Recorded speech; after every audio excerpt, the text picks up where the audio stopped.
जय श्री राम। बहुत बहुत स्वागत करता हूं आप सभी का एक बार फिर से अपने YouTube चैनल पर। मेरा आज का विषय मंगल को लेकर है। सामान्यतः मंगल 45 से 50 दिन में एक बार राशि परिवर्तन कर लेते हैं, लेकिन जब ये ग्रह दो ही राशियों में अटक कर रह जाए, कभी वृषभ तो कभी मिथुन, कभी वृषभ तो कभी मिथुन, कभी वक्री तो कभी मार्गी, तो इस बार लगभग 6 महीने तक ये इन्हीं राशियों में रहेगा। आगामी 15 अक्टूबर को होने वाला है मंगल का राशि परिवर्तन। मंगल जो आपकी राशि से अभी तक छठे घर के अंदर गोचर कर रहे थे, अब ये मंगल का गोचर चलेगा राशि से सप्तम में। कब? 15 अक्टूबर से लेकर 13 नवंबर तक मंगल इसी राशि में रहेगा। फिर ये ग्रह वक्री होकर वापस 13 नवंबर को वृषभ राशि में आएंगे और 12 मार्च तक इसी राशि में रहेंगे। यानी 15 अक्टूबर से लेके 12 मार्च लगभग 4.5-5 महीने का ये समय काल आपके जीवन में होगा, जिसमें ग्रह पहले राशि से छठे घर में था, छठे से सातवें में गया, सातवें से वापस छठे में आया। अब ये जो प्लेनेट है ये है मंगल, जो ऊर्जा, जोश, साहस और हिम्मत का कारक है कि आपकी बॉडी की एनर्जी कहाँ चल रही है, आपका ऊर्जावान ग्रह कहाँ चल रहा है। वो कहाँ चलेगा? राशि से सप्तम में चलेगा, राशि से छठे में चलेगा। जब छठे सातवें में चलेगा तो मंगल के छठे सातवें में बैठने के क्या फल हैं वो शास्त्र में लिखे हैं, लेकिन मंगल आपकी राशि से दो ऐसे स्थानों का मालिक भी है जहां की उसकी जिम्मेदारी है कि मंगल पंचम भाव का मालिक है। विद्या, बुद्धि, शिक्षा, संतान, आपके निर्णय और आपका प्रेम संबंध, आपकी पढ़ाई, ये सब पंचम भाव से आती है। द्वादश आपका इन्वेस्टमेंट, आपका खर्च, आपकी ट्रैवलिंग, फॉरेन ट्रैवलिंग, दूर स्थान से जुड़ने का काम, ये दोनों जिम्मेवारी किसको मिली है? मंगल को मिली है। अब सबसे पहले हम देखेंगे कि 15 अक्टूबर से 13 नवंबर तक मंगल क्या करेंगे कि मंगल आपकी राशि से सप्तम भाव में बैठकर राशि को वापस दृष्टि देगा। यानी इस दौरान आप एनर्जी और कॉन्फिडेंस लेवल से भरपूर रहेंगे। ये समय आपके जीवन में आपको कुछ देने के लिए अच्छा है। ये समय आपको ऊर्जावान बनाएगा क्योंकि ये मंगल है।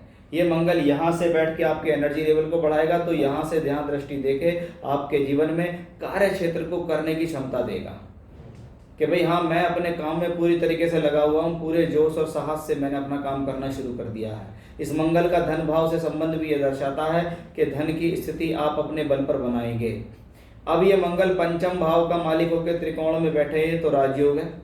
यानी ऐसे समय में मंगल आपकी विद्या से, बुद्धि से, ज्ञान से, शिक्षाओं से, योजनाओं से, शॉर्ट टर्म इन्वेस्टमेंट से, शेयर मार्केट से, क्या आपने कहीं दिमाग लगाया और आपको वहां से फायदा हो गया, ये उस लिहाज से मंगल है कि पढ़ाई के लिए बढ़िया, रिलेशनशिप्स के लिए अच्छा, लव रिलेशनशिप्स के लिए अच्छा, आपकी एनर्जी के लिए अच्छा। यानी कुल मिलाकर 15 अक्टूबर से 13 नवंबर मंगल सभी प्रकार से आपके लिए बढ़िया है, क्योंकि मंगल की मूल त्रिकोण राशि पंचम भाव में पड़ रही है। इसलिए मंगल के अधिकतम जो रिजल्ट हैं वो पंचम भाव से संबंधित ही मिलेंगे और पंचमेश का केंद्र में जाना अच्छा माना गया है। हाँ, ये थोड़ा जोशीला ग्रह है, थोड़ा एग्रेसिव है, तो थोड़ा वाणी पे कंट्रोल रखो और अपने वैवाहिक संबंधों को ठीक बना के रखो। लेकिन आपकी परीक्षा कब शुरू होती है? जब 13 नवंबर को मंगल वापस छठे घर में चला जाएगा। 13 नवंबर से लगभग 15 मार्च तक का जो समय है मंगल वक्री अवस्था में रहेगा और छठे घर के अंदर वक्री ग्रह हेल्थ इश्यूज देता है। स्वास्थ्य का ध्यान आपको यहाँ रखना होगा। खास तौर पे वो लोग जिनको रक्त से संबंधित बीमारी है, जिनको हाइपरटेंशन है, जिनको सिर में दर्द रहता है, जिनको समय समय पर बुखार आ जाता है, उनके लिए थोड़ा ध्यान देने की बात है। अब मंगल यहाँ आएगा छठे घर में वृषभ राशि के अंदर। वृषभ राशि क्या है? छठे घर की पृथ्वी तत्व राशि है। यानी इस दौरान आपका फाइनेंस के प्रति ध्यान बढ़ेगा, इस दौरान आपका धन कमाने के प्रति ध्यान बढ़ेगा। ये समय में आपके मन में योजनाएं आएंगी कि मैं छठे से बैठ के 12वें को देखता हूँ, क्यों ना मैं अपने काम को दूर स्थान से जोड़ूं, क्यों ना मैं यात्राओं करके पैसा कमाऊं, क्यों ना मैं विदेश से जुड़ के पैसा कमाऊं। ये समय उस लिहाज से अच्छा है क्योंकि छठे का मंगल रोग प्रतिरोधात्मक क्षमता देता है, शत्रुओं को हराने की क्षमता देता है, कॉम्पिटिटिव एग्जाम्स में सफलता देता है। क्योंकि छठा मंगल सदैव ही व्यक्ति के बल देने वाला होता है कि व्यक्ति का जब मंगल छठे में हो तो यहाँ से बैठ के 9वें घर पर उसकी दृष्टि होती है। इसको कहते हैं अपने बल पर सुख लेने के लिए व्यक्ति जीवन में आगे बढ़ा, उसने मेहनत की, उसने प्राप्त किया। अब वो मंगल पंचमेश होकर जब यहाँ होगा तो कभी कभी ये योग कहता है जी अपनी ही गलती, अपने ओवर कॉन्फिडेंस या अपनी चालाकी की वजह से हमने अपनी एजुकेशन में नुकसान कर लिया। यानी ऐसे समय में सुचारू रूप से काम करोगे, व्यर्थ की चीज़ों से दूर रहोगे, अपना दिमाग सिर्फ पढ़ाई में लगाओगे तो अच्छा है, अन्यथा नुकसान है। ये आपका लव रिलेशनशिप्स भी होता है पंचम भाव, उसका मालिक मंगल यहाँ है कि क्या हुआ, क्रोध के चक्कर में, जल्दबाजी के चक्कर में अपने जो पार्टनर है उसके साथ आपकी लड़ाई झगड़े हो गए, उसका आपको विशेष ध्यान रखना है। उस लोगों के लिए अच्छा है कि पंचम का मालिक छठे में बैठ के द्वादश को देखे।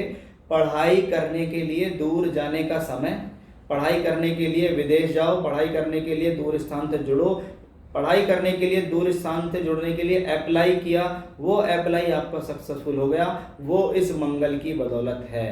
यानी मंगल छठे में बैठ के कुछ देता भी जरूर है, लेकिन यहाँ नुकसान कैसे होता है, जब व्यक्ति खुद ही नुकसान करने पे उतारू हो कि मेरी बुद्धि का मालिक छठे में गया, मैंने अपनी लापरवाही से अपना नुकसान कर लिया, पैसे का नुकसान, व्यापार का नुकसान, नौकरी का नुकसान, एजुकेशन का नुकसान, रिलेशनशिप का नुकसान, और इसी में आप सौम्य बन के रहे, जल्दबाजी नहीं करी, क्रोध नहीं करा, क्योंकि मंगल यहाँ है छठे घर में, एनर्जी का कारक छठे घर में, के व्यर्थ के कार्यों में एनर्जी लगा दी, जहाँ जरूरत नहीं थी वहाँ लगा दी, तो भैया नुकसान ही होगा। तो मंगल आपको यहाँ समझाने की भी कोशिश करता है कि ये ग्रह यहाँ पे भी है, ये ग्रह राशि से सातवें में भी है, सातवें में बैठने पे क्या देगा, छठे में बैठने पर क्या देगा, क्या नुकसान देगा, उन चीज़ों को समझो तो आप जीवन में आगे बढ़ोगे। क्योंकि समझदारी अगर आपने दिखाई, चीज़ों का ध्यान रखा, निर्णय लेने से पहले संयम रहे और स्लो चले, जल्दबाजी नहीं करी, तो यही ग्रह आपको रिजल्ट भी देता है। तो यहाँ मैंने आपको समझाने की कोशिश की है कि मंगल आपकी राशियों से किन भावों में बैठकर, किन भावों का स्वामी होकर, किन स्थानों पर दृष्टि देके आपको क्या दे सकता है, कैसे होंगे ये 4.5-5 महीने, उसके बारे में विस्तृत रूप से जानकारी देने की मैंने आपको कोशिश की है। फिर से इसी प्रकार की जानकारी लेकर आपके सामने हाजिर होऊंगा, तब तक के लिए बने रहिएगा मेरे साथ। जय श्री राम।